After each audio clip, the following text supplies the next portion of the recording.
Baik, bismillahirrahmanirrahim. Terima kasih atas kesempatannya panitia CME dan semua pihak yang terlibat. Pada kesempatan pagi menjelang siang ini saya akan membawakan materi tentang efek dari merokok dan e-sigaret pada kardiovaskular sistem. E-sigaret di sini yang dimaksud paling sering di Indonesia kita kenal sebagai vape.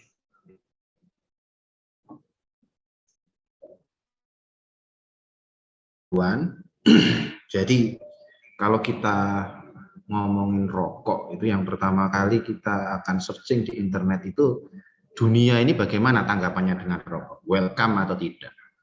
Jelas kalau kita searching rokok, WHO ya, World Health Organization, maka akan langsung muncul tulisan seperti ini, no smoking, besar sekali. Ya, dengan dia ada health topiknya sudah jadi topik sendiri. Jadi fokus khusus membahas tentang rokok. Dari WHO sendiri sudah menyajikan beberapa fakta ya bahwa merokok itu jelas sudah membunuh, ini fakta ini, ya, fakta kunci, membunuh setengah dari penggunanya, ya, sudah berhasil dibunuh. Dan seperdelapannya, lebih sekitar seperdelapannya itu tidak dibunuh secara langsung, tetapi second hand, jadi dia adalah rokok pasif. Dan sehingga dari WHO akhirnya akan membuat WHO Empower ini adalah programnya WHO tahun 2007 kalau tidak salah. Nah, ada 6 ya singkatan Empower itu adalah Monitor Tobacco Use and Prevention Policies. Jadi aturan. Jadi negara diminta untuk membuat dan melarang dan memonitor penggunaan rokok. Lalu protect people ya. Jadi dengan membuat wilayah khusus help to quit tobacco use, ya, menawarkan bantuan. Nah, ini nanti mungkin akan dibahas pembicara berikutnya ya dengan Dr. Ica. Nah, dan peran kita dokter adalah warn about the dangers of tobacco. Ini peran semua pihak, tidak cuma dokter. Tapi sebagai dokter kita wajib, jangan sampai kita sebagai dokter ikut merokok. Dan kemudian adalah enforce bans, jadi pelarangan dalam advertising. Jangan sampai kalau kita sebagai dokter tenaga kesehatan membuat acara sponsornya rokok. Jadi saya lihat tadi saya cek ini sponsornya kita tidak ada rokok ya, jadi aman. Kemudian meningkatkan pajak. Ya, pajak ya. Kita ketahui bersama bahwa pajak atau cukai rokok meningkat ya tahun ini. Nah, terus bagaimana kalau panduan dari sisi kardiologi, perhimpunan kardiologi? Ini saya ambil salah satu contoh saja yang dari Eropa. The European Society of Cardiology ini sudah membuat guideline khusus untuk prevensi penyakit kardiovaskular. Ini versi terbarunya 2012. Ya, di mana ada rekomendasi di sini yaitu adalah smoking cessation atau berhenti merokok. Jadi bukan lagi menurunkan frekuensi merokok. Jadi seorang dokter jantung itu selalu menyarankan pasiennya bukan untuk mengurangi, tapi harus berhenti. Itu yang sudah sejak 2012 kita gaungkan. Nah, harapannya guideline ini tidak hanya untuk dokter jantung, tapi untuk panduan seluruh dokter di dunia. Nah, bisa dilakukan adalah untuk menghentikan. Jadi sarannya menghentikan. Jadi guideline-nya, panduannya adalah ini ya. Banyak, ini adalah target kita yang harus kita sarankan kepada pasien kita untuk target gaya hidup sehat itu ini. Ada 1, 2, 3, 4, 5, 6, 7, 8. Ini boleh difoto, nanti kalau mau edukasi pasien bisa pakai ini. Ya. Nah, terus yang paling utama nomor 1 di paling atas adalah berhenti merokok. Jadi ketemu pasien langsung berhenti merokok. Nah, kenapa? Nah, kita memberikan rekomendasi juga harus ada alasannya. Jadi sudah ada penelitiannya, besar ini penelitiannya, ya. Jadi ketika pada laki-laki yang merokok, ya, maka dia akan resiko, ya, dalam 10 tahun terjadi kematian karena penyakit jantung adalah 21%. Jadi 1/5-nya itu akan meninggal karena rokok. Ya, ini ada tabelnya pada usia 60 tahun. di atas 60 tahun. Nah, sehingga ini rekomendasinya ya di sini kan ya kelas 1 artinya sangat direkomendasikan, dan levelnya A yaitu B dan C itu adalah level evidence-nya. Nah, ini yang A itu penelitiannya sangat luas, ya, C itu juga masih bagus dan sudah di grading strong, jadi sangat kuat rekomendasinya. Semua perokok adalah memiliki faktor risiko independen, jadi dia berdiri sendiri. Rokok itu bisa mengakibatkan penyakit jantung, itu dia berdiri sendiri, tidak tergantung. Jadi faktor risiko itu ada yang kerjasama bareng-bareng mengakibatkan suatu penyakit. Nah, ini dia hanya dengan merokok saja sudah dapat mengakibatkan penyakit jantung koroner. Begitu juga dengan passive smoking, jadi perokok pasif. Dan sangat direkomendasikan usia muda untuk tidak merokok, dan kalau yang sudah merokok harus di-advise, disarankan dan dibantu untuk berhenti merokok. Jadi sudah jelas ya untuk pendahuluannya. Nah, sekarang kita masuk ke topik kami. Jadi secara umum tadi sudah dijelaskan oleh Dr. Poppy. Nah, saya ini general effect of smoking tapi di cardiovascular system. Kita coba lihat.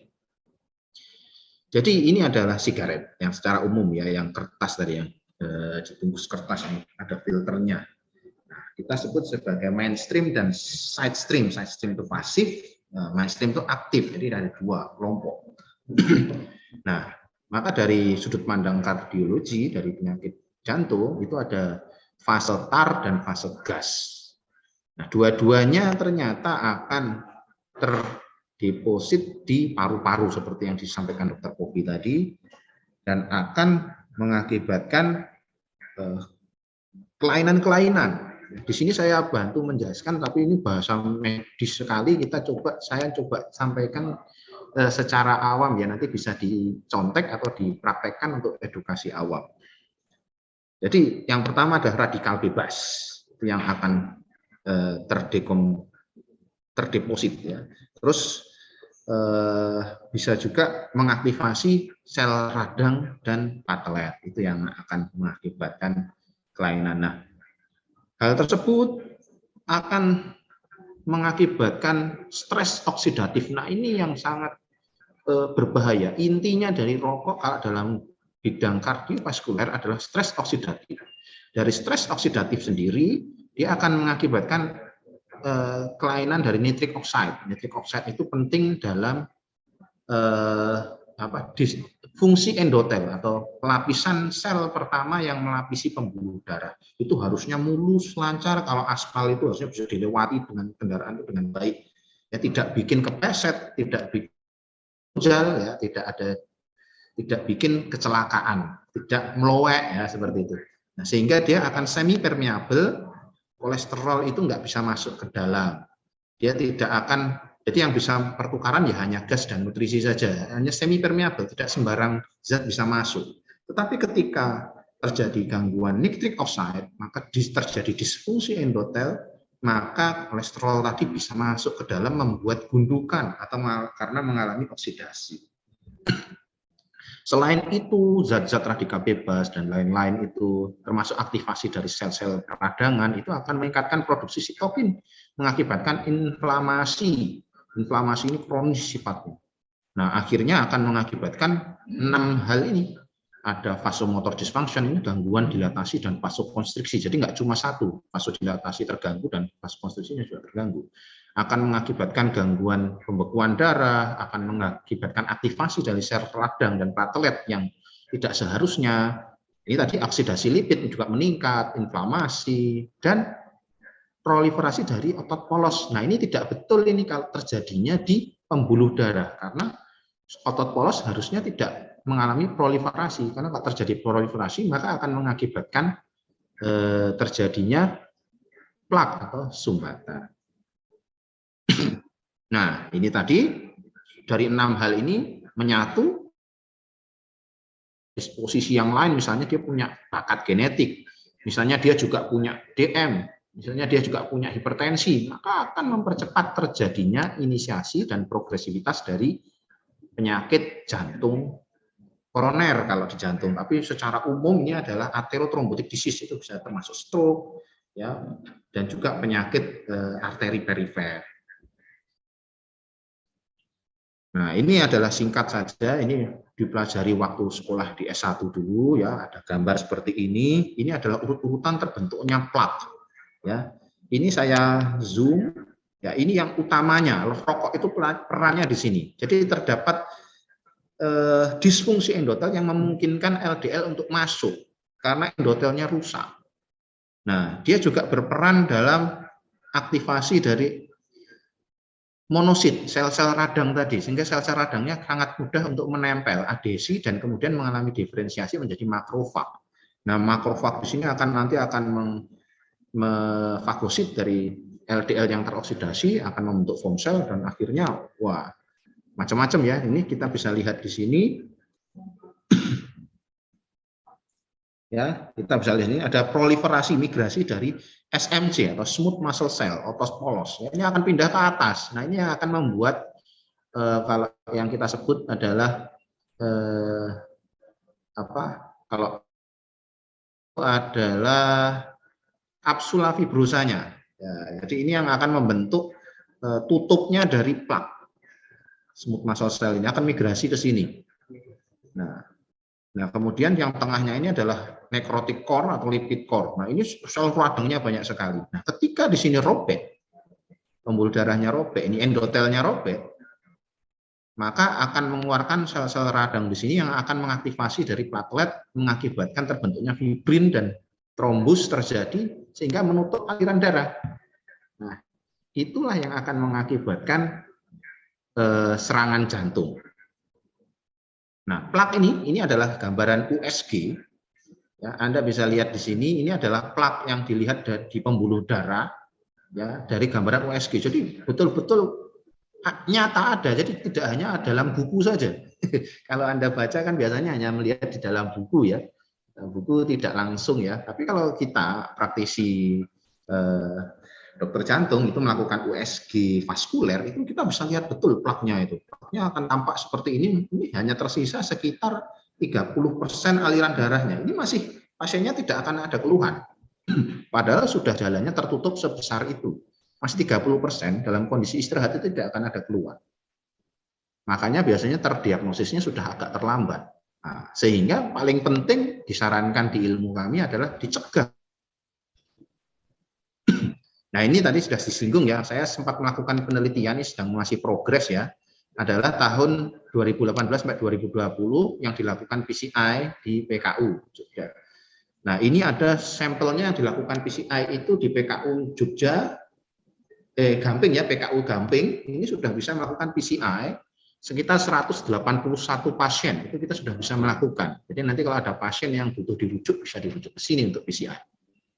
Nah, di sini ternyata sudah mulai ada populasi pasien-pasien yang 20% ini adalah usia yang seharusnya belum sakit jantung, 40 kurang dari 50 tahun. Ya.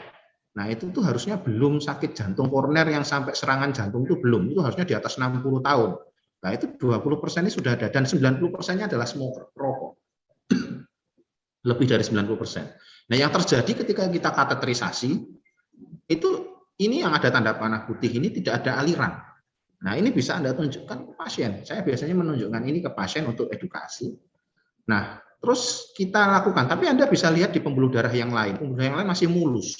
Nah, ini sangat sering ditemui pada pasien-pasien perokok. Karena masalahnya adalah di pembuluh darahnya yang tipis. Kadang plaknya belum terbentuk bagus, tapi robek, sangat mudah robek karena dinding pembuluh darahnya atau endotelnya yang mengalami disfungsi. Nah, ketika sudah kita lakukan pasangan stent, ya, seperti ini yang ada di gambar bawahnya, maka aliran darahnya jadi bagus. Artinya tidak ada putus sama sekali. Serangan jantung itu seperti itu. Bisa dibayangkan bagaimana otot jantung yang tidak dapat aliran darah. Ya, itu yang akan mengakibatkan kematian. Nah, ini juga data ini sesuai, ya, dengan data di internasional, ya, bahwa usianya memang terdistribusi dan mulai banyak. Ini sejak tahun 2000 dari tahun 1997 malah, ya. Nah, ini sudah mulai banyak yang usia muda. Ini karena merokok.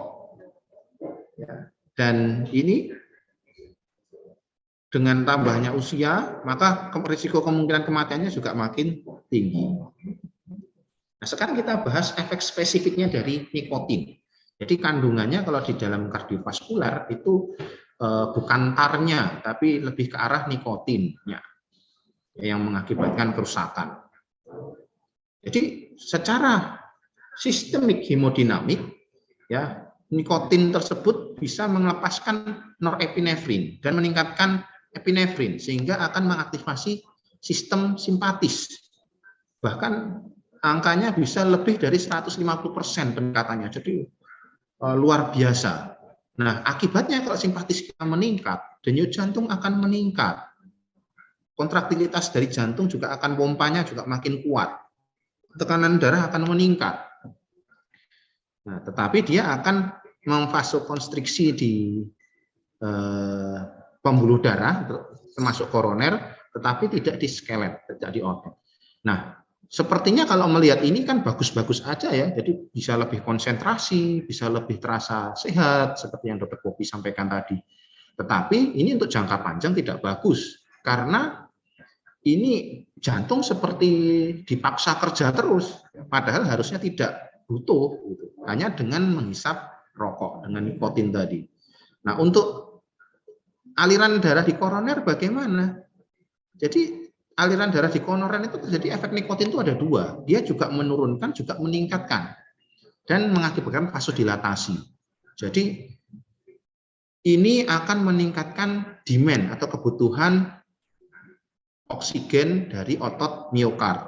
Nah, ini akan mimik atau menyerupai pasien itu seperti sedang aktivitas berat. Padahal dia merokok kan posisinya duduk-duduk saja. Jadi maksudnya dia duduk merokok itu sambil istirahat, tapi pembuluh darah koronernya itu kerja keras. Darahnya ngalir keras, otot jantungnya itu nyedot darahnya banyak, ya, karena efek nikotin. Nah, ini pada seperti layaknya bekerja keras ekstra 40%. Sedangkan kita bayangkan kalau pasien itu sudah punya penyakit jantung koroner atau penyakit jantung gagal jantung, nah ini akan mengurangi kapasitas, karena kita kan tujuannya penyakit jantung koroner, gagal jantung itu ngeman-ngeman jantungnya. Jantungnya jangan dibuat kerja keras. Nah, ini dengan merokok itu jantungnya yang sudah sakit dipaksa kerja keras. Padahal pasiennya ngerokok itu tidak sambil lari, sambil duduk. Jadi nggak pernah istirahat jantungnya. Akhirnya umurnya habis. Nah, efek yang lain adalah dia juga mengakibatkan remodeling. Remodeling itu berubahnya sel yang normal menjadi sel abnormal atau mengalami hipertrofi atau fibrosis. Ini tapi secara langsung penelitiannya belum ada, hanya dalam bentuk risiko. Jadi masih penelitian berupa faktor risiko, termasuk juga aritmogenesis atau aritmia. Dia ternyata bisa menurunkan threshold. Jadi pasien-pasien yang sedang dirawat inap, kalau dia punya riwayat rokok aktif, itu sangat mudah terjadi VT atau ventricular tachycardia dan mengalami kematian, sudden cardiac death. Dan beberapa penelitian juga dia akan meningkatkan risiko terjadinya atrial fibrilasi. Ya, dari jalur tadi, jalurnya sebenarnya sama ya, meningkatkan simpatis dan remodeling dari otot jantung. Dan masih ada lainnya, dari efeknya nikotin itu ada dari trombogenesis, jadi akan meningkatkan platelet. Tadi kita inflamasi secara kronis dan sistemik, dislipidemia, dia akan mengindus lipolisis. Jadi kalau mau diet itu merokok, ternyata bisa lipolisis. Lagi akibatnya lemak yang tadi dilisiskan itu kan tidak olahraga, posisinya duduk, dia tidak akan terbakar, dia akan menempel di pembuluh darah. Jadi bisa untuk menurunkan berat badan ini. Mungkin ya, ini masih teori, belum ada penelitiannya karena tidak etis juga untuk diteliti. Ya. Nah, harusnya kan dibakar lemak itu dengan olahraga, aktivitas, lemaknya dirubah jadi energi. Lah ini tidak dibakar, dirubah jadi kembali ke pembuluh darah dengan rokok. Lah, tapi tidak ada aktivitas, maka dia akan nempel di bawah endotel. Hipertensi juga begitu, dia akan meningkatkan resiko penyakit yang berhubungan dengan hipertensi. Tapi untuk angiogenesis atau pertumbuhan pembuluh darah, ya itu belum ada penelitian yang konsisten, belum konsisten. Nah, sekarang kita masuk ke e-cigarettes. Ada banyak tipe, ya. Tadi Dr. Popi sudah menyampaikan adanya electronic nicotine delivery system atau kita sebut ENDS atau vape, ya. Nah, tapi juga ada electronic non nikotin, itu juga ada. Nah, itu yang tadi yang dengan narkoba tadi. Nah, tetapi dari ESC ini Mei, semua bentuk merokok adalah tidak baik untuk jantung, terutama karena nikotinnya tadi. Kenapa e-cigarettes, ya? E-cigarettes itu secara umum tersusun dari flavorings atau perisa dan nikotin. Ada gliserolnya juga. Ini untuk karena thermal decomposition-nya, karena pembakarannya, dan terutama metal particles-nya itu. Jadi dengan ada proses pembakaran di sana, maka ada uap metalnya yang akan terhirup juga. Nah, semuanya ini akan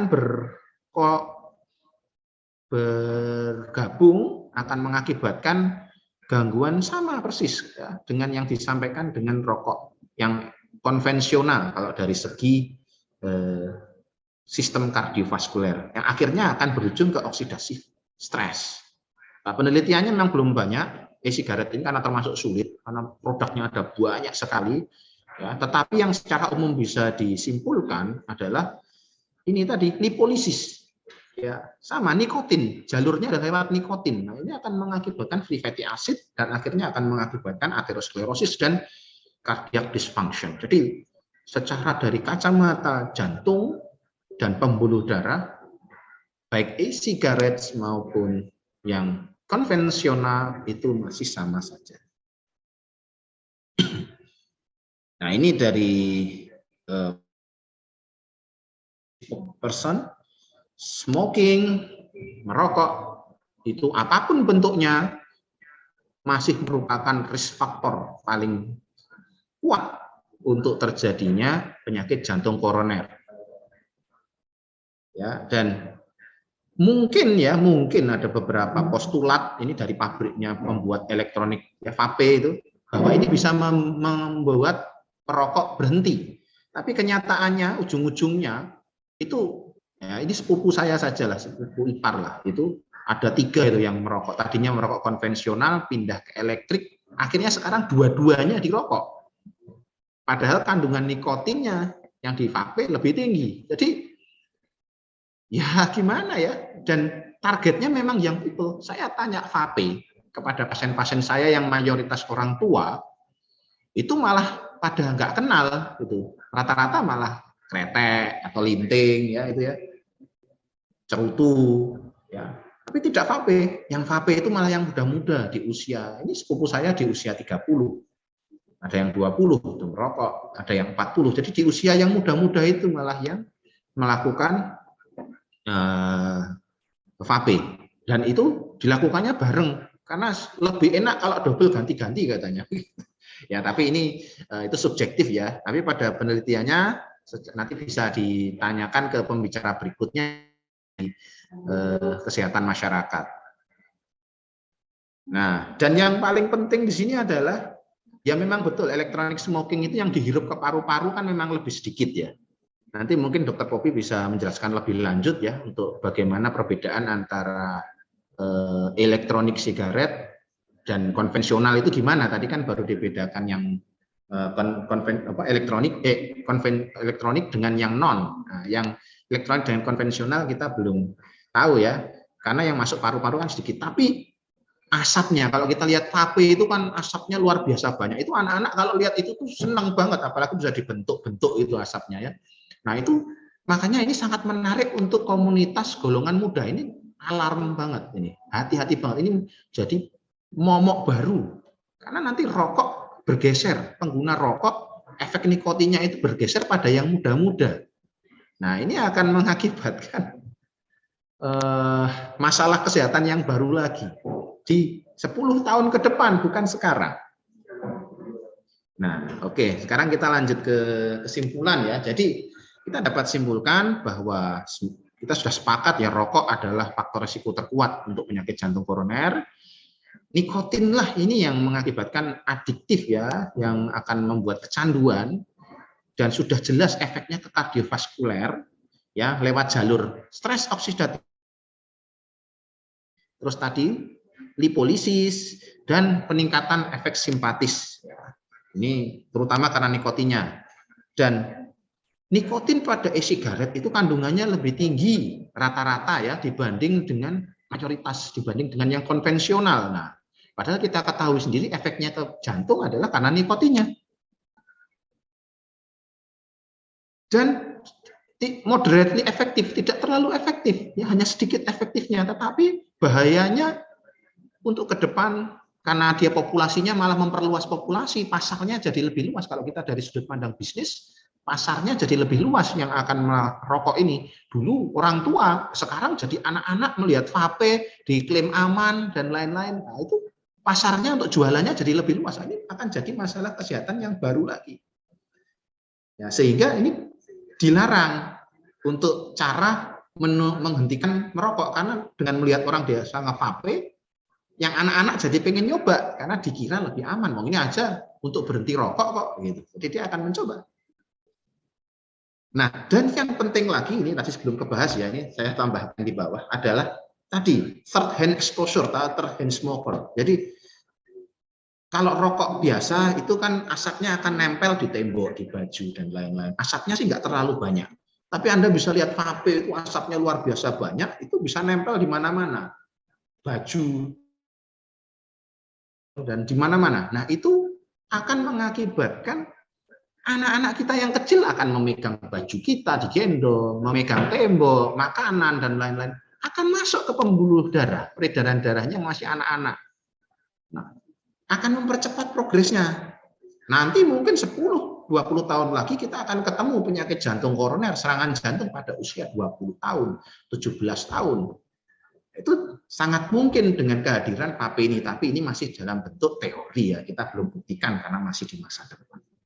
Jadi itu yang memprihatinkan masalah e-sigaret ini dari sudut pandang jantung dan pembuluh darah.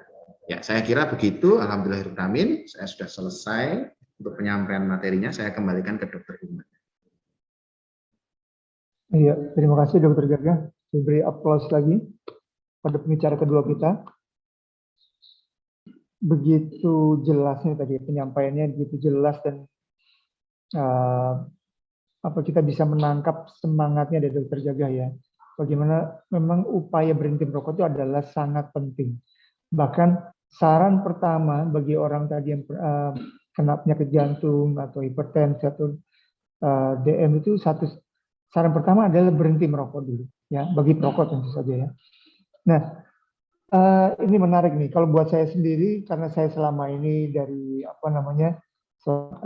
dengan minat di kesehatan masyarakat, saya bisa yakin sekarang gitu dengan penjelasan yang tadi bahwa secara realnya gitu seorang perokok itu selama ini saya hanya percayanya bahwa seorang perokok dikaitkan gitu ya dengan seorang penyakit jantung, seorang yang diabetes mellitus gitu, hanya dikaitkan dengan faktor risiko merokok sebesar berapa persen gitu ya. Tetapi sekarang kita diperlihatkan bahwa secara real apa yang terjadi di pembuluh darah kita gitu. Lebih jelas lagi tadi setelah Dr. Poppy sampaikan, Dr. Gagah sampaikan, itu jadi lebih jelas sekali bahwa realnya itu memang ada yang terjadi dalam tubuh kita itu, tidak hanya berdasarkan fakta statistik saja gitu ya. Nah, kalau dari sini saya jadi malah tertarik sebenarnya bagaimana persepsi dari peserta sekalian ini gitu ya.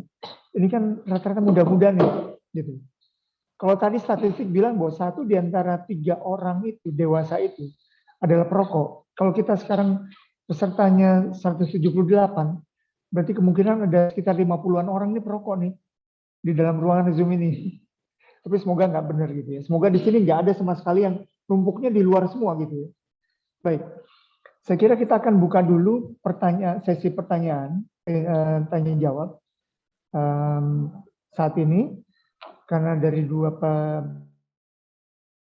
alokasi waktu 30 menit untuk pertanyaan. Dan kita sudah punya satu pertanyaan untuk Dr. Poppy. Saya akan bacakan di chat. Dari Dr. Hanifah, Klinik Nayaka dari Cilacap. Wah, nih. Terima kasih Dr. Hanifah atas keikutsertaannya dalam acara ini. Beliau bertanya kepada Dr. Poppy. Tapi sebenarnya tadi sudah disampaikan oleh Dr. Jaga ya. Tadi Dr. Poppy sudah menyampaikan perbandingan antara non-smoker dengan e-cigarette smoker. Tetapi bagaimana yang konvensional smoker dengan e-cigarette, gitu ya? Dengan asumsi bahwa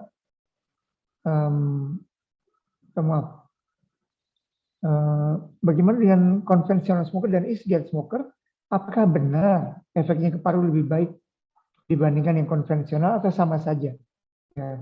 Ini kebetulan Dr. Poppy sedang ada workshop juga, jadi Dr. Poppy akan menjawab secara chat juga.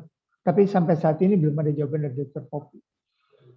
Baik, saya sampaikan kepada yang lain, monggo silakan, ada lagi pertanyaan, silakan.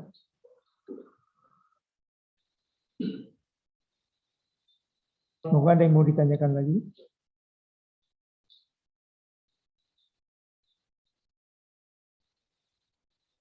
Kalau belum ada, saya mau mulai dulu nih, Dr. Gaga.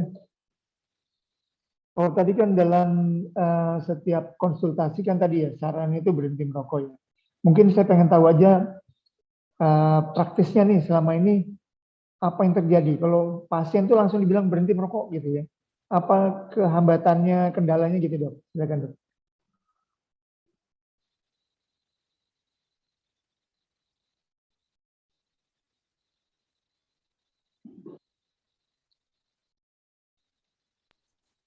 Ya, baik.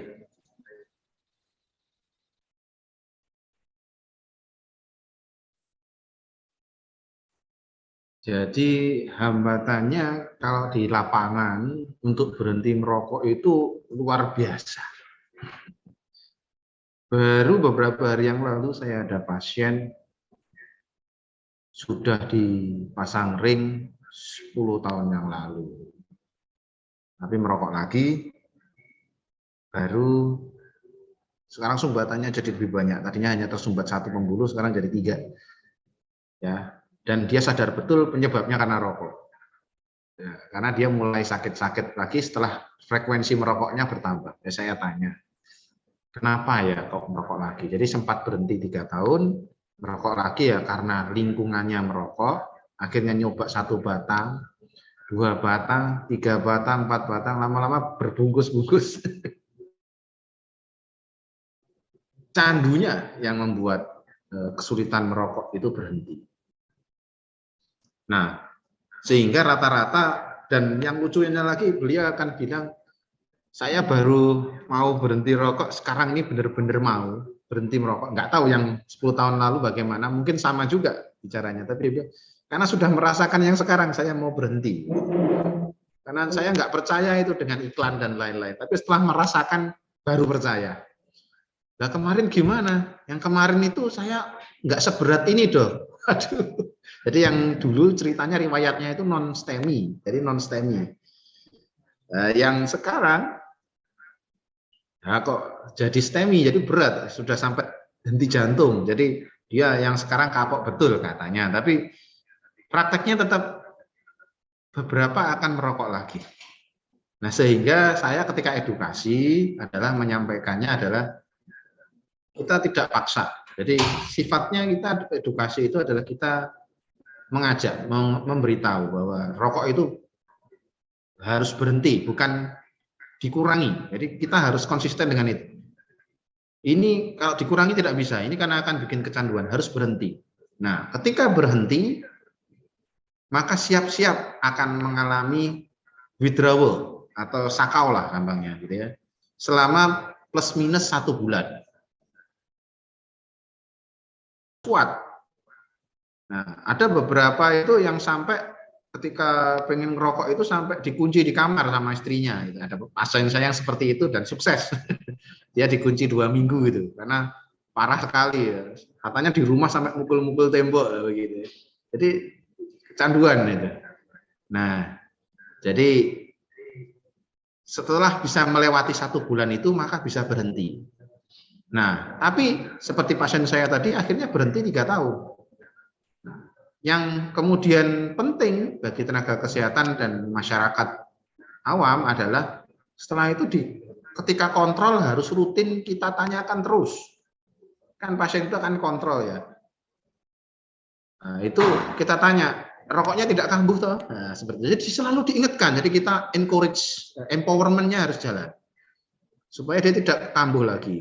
Dan selalu ngajak tanya ke istri dan anaknya. Ya kalau ikut, jadi sambil kita tanya. Jadi kadang pasiennya berbohong. Jadi istri dan anaknya kan dia akan jujur gitu ya. Jadi kita adu. Sebenarnya juga nggak baik ya. Tapi itu efektif ya. Jadi harus ada pengawas di rumahnya karena kalau ketemu aja di poliklinik kan bisa berbohong. Nah, dan lingkungannya yang harus diatur. Jadi kita ajari, kita kasih penjelasan dengan sejelas-jelasnya penyakit ya, dan resikonya hubungannya dengan rokok tadi seperti saya contohkan dengan presentasi saya bagaimana jelaskan efek nikotin, efek rokok terhadap pembuluh darah, bikin tipis pembuluh darah, kolesterol yang harusnya tidak bisa masuk jadi bisa masuk, akhirnya menggunung bikin kalau jalan aspal itu bisa bikin tergelincir. Nah, ketika tergelincir terjadilah penyumbatan pembuluh darah serangan jantung. Nah, kira-kira itu dijelaskan. Nah, kalau sudah dijelaskan maka tinggal disampaikan bahwa penyakitnya itu harus bisa diterima dulu oleh pasien. Nah, ketika pasien sudah bisa menerima penyakitnya, maka dia akan dengan sadar memberitahu komunitasnya sekelilingnya bahwa saya sedang sakit, saya tidak boleh terpapar asap rokok. Teman-temannya akan menjauh ketika merokok. Ya. Jadi kira-kira gitu strategi saya yang saya terapkan, ya karena saya praktek ya baru 2 tahun ya, jadi dan kalau di ya sudah totalnya 7 tahun cukup berhasil, tapi kita belum lihat yang jangka panjangnya karena beberapa banyak sekali yang kekambuhan. Nah, ini nanti mungkin dari dokter Ica yang perlu memberikan tips triknya, dan saya kerjasama dengan dokter Ica. Jadi kalau pasiennya ada pasien saya ini sekarang sedang dirawat, dia menyampaikan saya tidak bisa berhenti dok, tapi saya pengen berhenti. Nah, itu butuh bantuan. Nah, itu saya berikan rujukan ke klinik berhenti merokok. Jadi ada yang sampai seperti itu. Kira-kira begitu, Dokter Iman. Iya, nah, terima kasih Dokter Gajah. Jadi sampai harus ada petugas gitu ya. Pengawas berhenti merokok gitu ya. Sampai harus mengawasi dia supaya tidak memegang rokok lagi ya. Dan memang ini karena efek kecanduannya ya. Sehingga nanti memang sesi yang berikutnya nanti siang itu akan sangat relevan mungkin untuk bisa membantu menjawab permasalahan ini ya. Baik, kita akan berlanjut ke pertanyaan berikutnya. Ini ada pertanyaan susulan ya dari Dr. Rizky di Rumah Sakit Paru Respira. Ya, sebenarnya ini ditujukan untuk Dr. Poppy. Tapi saya kira juga bisa dijawab oleh Dr. Jaga juga ya. Saya sering mendapatkan pertanyaan dari pasien, terutama pasien muda, yaitu karena rokok elektrik tidak mengandung tar, apakah rokok elektrik memiliki risiko yang lebih rendah dibandingkan rokok konvensional? Dan apakah sudah ada penelitian yang menyebutkan rokok elektrik menyebabkan menjadi faktor risiko kanker?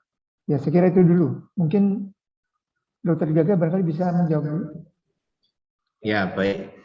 Ya, kalau dari jantung pembuluh darah sih kanker kita tidak terlalu banyak kasusnya ya, tetapi jalurnya mirip. Jadi kanker itu jalurnya dari stres oksidatif akan memberikan paparan ke DNA. Nah, kalau DNA berubah, maka sel tersebut akan berubah menjadi sel kanker. Nah, awalnya satu, lama-lama makin banyak. Jadi butuh beberapa sel kanker untuk menjadikan kanker itu menjadi benar-benar menjadi kanker maligna yang bisa mengakibatkan kematian. Jadi walaupun e-sigaret dia juga bisa mengakibatkan stres oksidatif, itu bisa mengakibatkan kanker. Tapi kalau angkanya saya tidak ada data. Dan kemudian yang saya sampaikan tadi metal, jadi proses pembakarannya yang dibakar itu kan tempatnya untuk e-sigaret itu kan terbentuk ditempatkan dalam suatu tabung atau kotak benda zat bejana dari metal. Nah, proses pembakaran tersebut, kombusinya itu akan mengakibatkan uap metal. Uap metal itu juga akan bersifat karsinogenik. Jadi dari situ kita bisa melihat dan memang butuh penelitian lebih lanjut untuk mengetahui kejadian kankernya. Karena kanker itu tidak terjadi 1-2 tahun, puluhan tahun. Nah, sedangkan PAP ini baru marak di tahun 2000-an. Jadi masih butuh penelitian lebih lanjut lagi untuk mengetahui, dan cukup besar ya penelitiannya untuk mengetahui efek PAP. Tapi tantangannya untuk penelitian VAP itu sulit juga, karena VAP seperti yang saya bilang tadi, jenisnya, mereknya, komposisi, kandungannya, tempat itu lebih bervariasi dibanding rokok konvensional. Lebih sulit lagi diteliti. Ya. Nah, kalau kita membuat satu jenis VAP yang khusus untuk penelitian tidak etis. Nah, ini pinternya pabrik VAP gitu. Jadi kita dari tim kesehatan meneliti juga sulit ini. Jadi kita selama ini masih dalam bentuk berteori dan penelitian yang terbatas, sehingga yang perlu dilakukan adalah penelitian multi-center, dan kita bisa literatur review. Nah, kalau dari literatur review dan multi-center sih bisa menyebabkan kanker. Kira-kira begitu.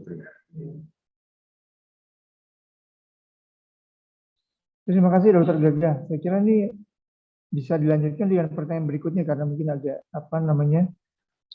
terkait ya, dari Dokter Dori. Dari Dokter Dori. Nah, sebenarnya berapa lama dan berapa banyak kandungan rokok yang masuk ke tubuh itu akan bisa merusak organ di tubuh. Jadi berapa banyaknya dan kapan gitu, berapa lama. Nah, kemudian apakah bisa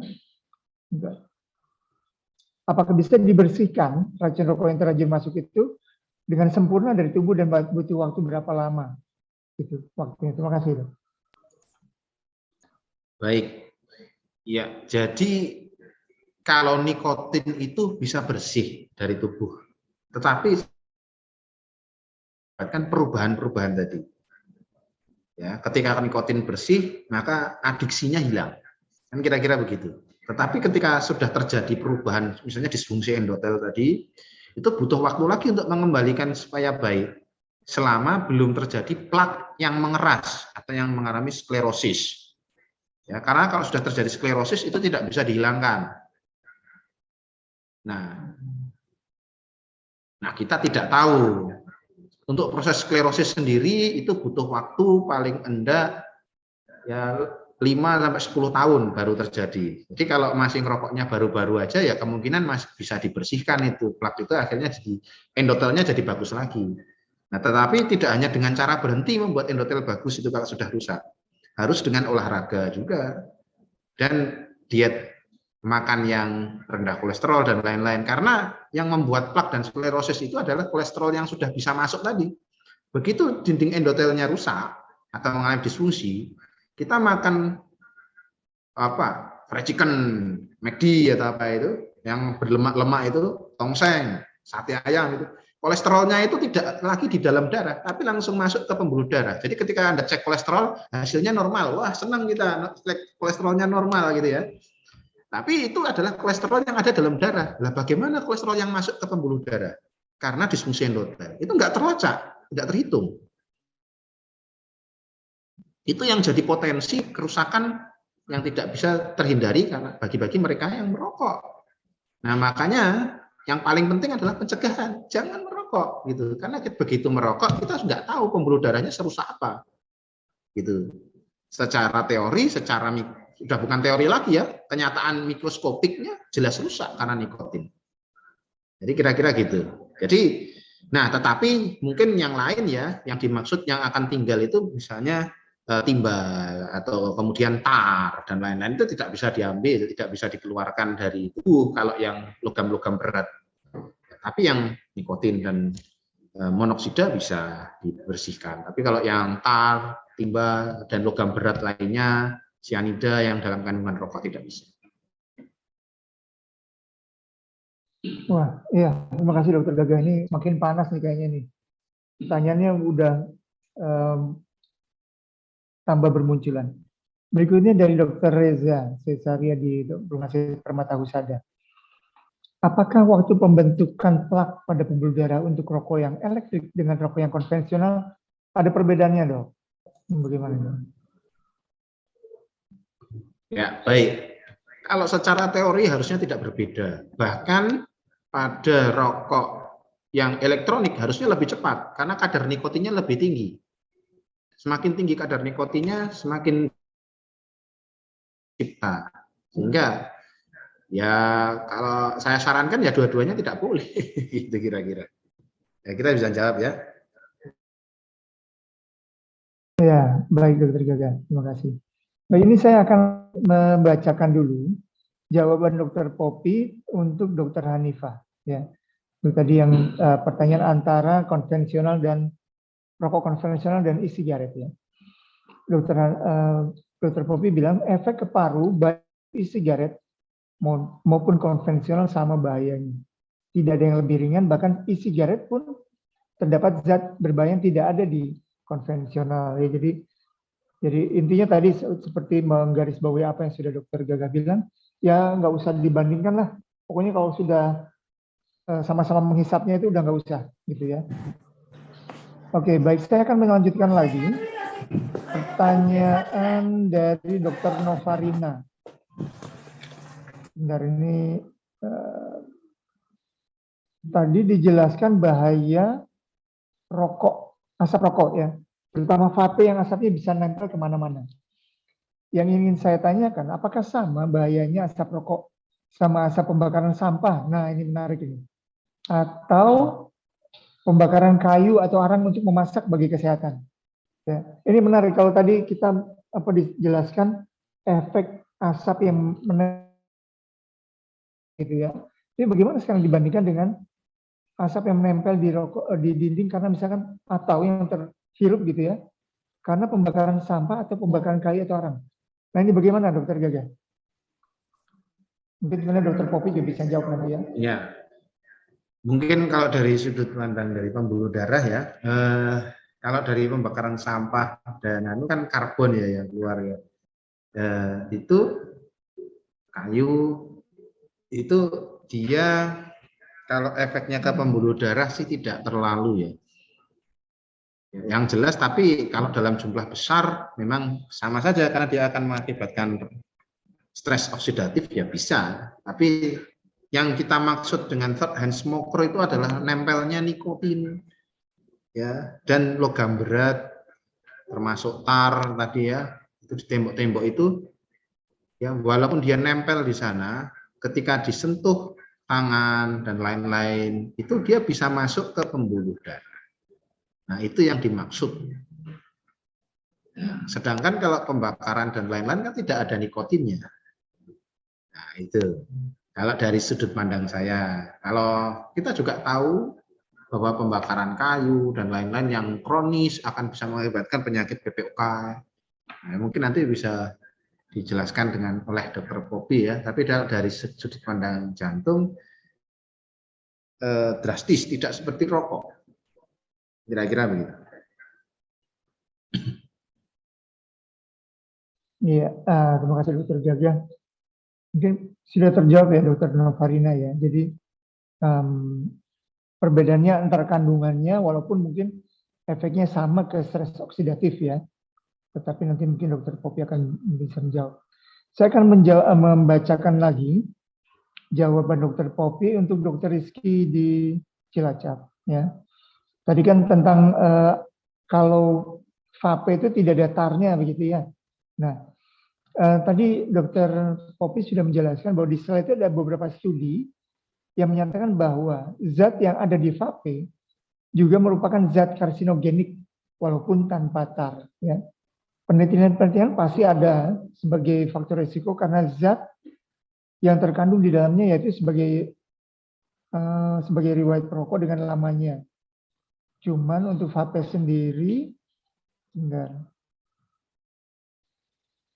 untuk vape sendiri di Indonesia baru, jadi masih harus ada data penunjang lainnya. Ya ini sama seperti yang Dokter Gaga bilang bahwa penelitian untuk vape ini memang masih jarang gitu ya, sehingga belum ada konklusi, belum ada kesimpulan yang mengarah. Ya jadi prinsipnya tadi walaupun tidak ada tar, tetapi banyak zat karsinogenik lainnya. Terisi mungkin bisa menjawab. Nah, kemudian ada pertanyaan lanjutan.